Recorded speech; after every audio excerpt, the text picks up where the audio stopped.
ये जुनैद यहाँ कहाँ से आ गया? उसके साथ दूसरा कौन है? नसरीन, ये क्या कर रही हो? कुछ नहीं कर रही हूँ। वो हमारी तरफ ही आ रहे हैं। लगता है साथ में बॉस है इसके। हेलो। हेलो।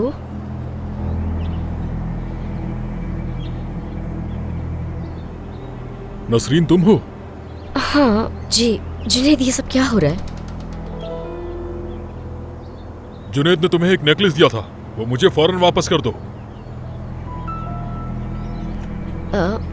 कौन सा नेकलेस? इसने तो मुझे कुछ नहीं दिया।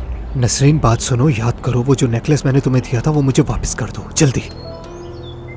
सर, मैं कुछ समझ नहीं पा रही, ये क्या कह रहे हैं? मेरे पास कुछ नहीं है। खुदा को मानो नसरीन, ये लोग मुझे जेल में डाल देंगे उस नेकलेस की चोरी के इल्जाम में।